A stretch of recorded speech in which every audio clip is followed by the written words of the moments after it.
É possível uma pessoa viver aquilo que não tem? É possível uma pessoa viver o que ela não é? Normalmente nós estamos assim acostumados a reafirmar a nossa identidade por aquilo que nós temos e por aquilo que nós somos, destacando os aspectos de nossas realizações, das nossas vitórias, reafirmando então, nos reafirmamos pela presença e não pela ausência. Normalmente se pensa assim, né? Quando você diz fulano não é assim, fulano não é assado, você não está reafirmando a identidade dele, você está reafirmando muito mais, destacando muito mais aquilo que lhe falta. Então a pergunta que eu faço aqui, se é possível viver aquilo que nós não somos. Eu vou responder isso por duas lógicas. A primeira é pela lógica freudiana, né? O Freud, numa das obras maravilhosas dele em Psicologia das Massas, ele vai dizer que nós temos duas dimensões da nossa identidade.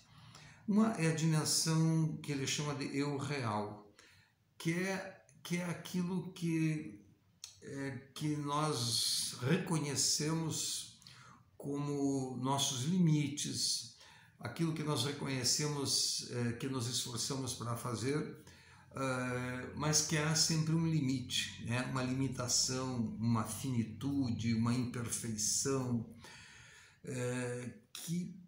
então, para fugir dessa angústia da incompletude, né? E da falta, daquilo que nos falta realizar, o nosso psiquismo cria uma outra dimensão de um outro eu que o Freud chama de que é um eu idealizado, que é mais ou menos a seguinte lógica, que é o eu real é aquilo que é o eu do passado e do presente, é aquilo que eu sou.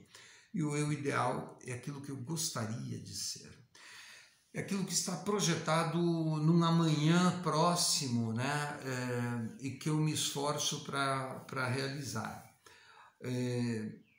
Normalmente, nós criamos a figura de um ídolo, porque esse ídolo ele personifica aquele eu idealizado, ídolo de ideação, de idealização, de ídolo, de idolatria.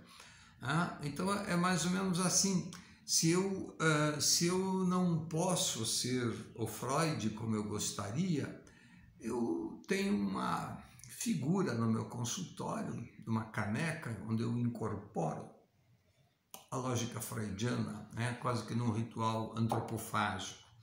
Então a função dos ídolos, ela está mais para suprir aquele eu ideal que eu gostaria de ser. É mais ou menos assim, se eu pudesse morrer e me reinventar como um novo eu, que eu seria.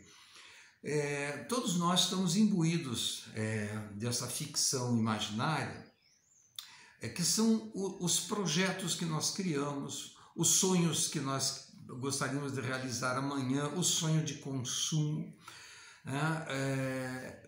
Não há nenhum problema com relação a isso, como o próprio Marx dizia, sonhar é preciso, mas com a condição de realizarmos os nossos sonhos. Então, o esforço para que eu possa realizar os sonhos, ele me projeta, né, de um eu real para um eu ideal, né? Então não há sofrimento nisso, né? O próprio Nietzsche, filósofo Nietzsche, ele nos ensina isso, a buscarmos valores ascendentes, que estão acima. Mas essa então é a lógica que se explicaria pela perspectiva freudiana, né, de se é possível viver aquilo que eu não sou. Pela lógica freudiana, temporariamente, né, por um período, até que nós possamos alcançar a mínima, ao menos a mínima condição de ser o melhorado e idealizado. No entanto, há pessoas que não realizam nunca esse eu idealizado, que nunca se aproximam dele e que se afastam do eu real. não conseguem reconhecer os seus limites e continuam projetadas numa invenção de um eu que existe apenas pela falta. São pessoas que no consultório, né, nós que atendemos essas pessoas em consultório, seja no campo dos analistas ou dos psicoterapeutas, a nós chegam essas pessoas que não só não reconhecem o seu eu real, a sua limitação, como ele anseia por um eu que lhe falta, né? Buscando algo que lhe falta, e pode viver a vida inteira nesse imaginário, né? As pessoas sofrem porque existe uma realidade fatual, concreta, mas existe uma realidade psíquica que só se concretiza no nosso imaginário, e as fantasias servem para que a gente alimente esse imaginário. E o sofrimento vem de quando nós nos esforçamos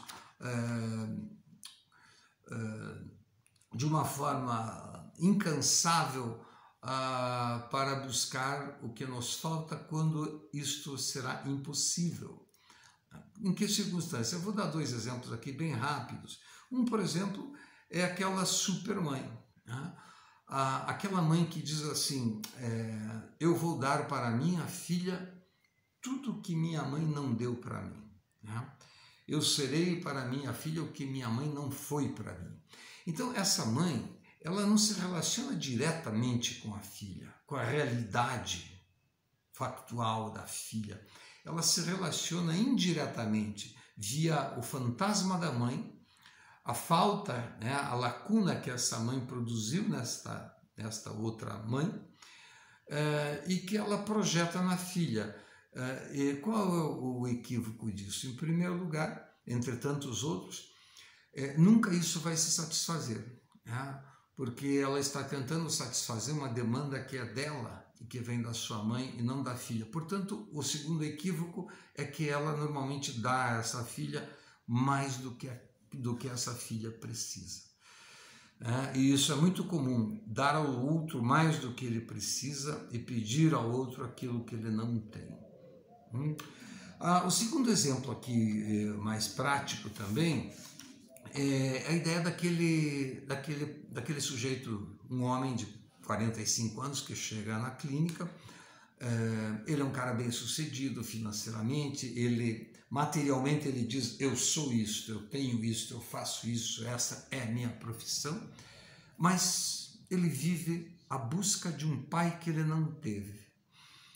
Ele vem na clínica, no consultório, reclamar do pai, eu sou assim porque meu pai não fez isso, meu pai me tratou como um filho bastardo, como se eu fosse um estranho, meu pai nunca me reconheceu, mal sabia que profissão, o sucesso da minha profissão, e ele vem buscar o preenchimento da sua vida, buscando um pai que ele não teve. Ele busca o reconhecimento dos outros para substituir esse reconhecimento de si mesmo.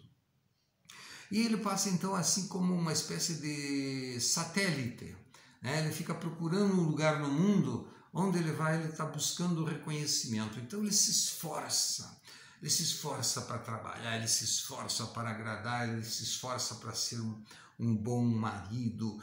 Quando ele tem um filho, ele se esforça para ser o pai que também não foi o seu.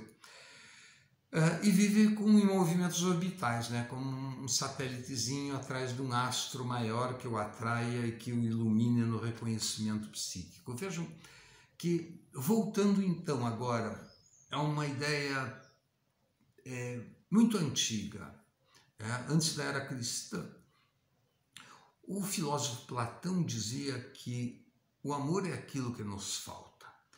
Se o amor é aquilo que nos falta, e depois, no século XX e XXI, a psicanálise vai adotar essa ideia, especialmente os lacanianos e os freudianos, né? de que nós temos uma busca incessante na relação do amor para preencher o que nos falta.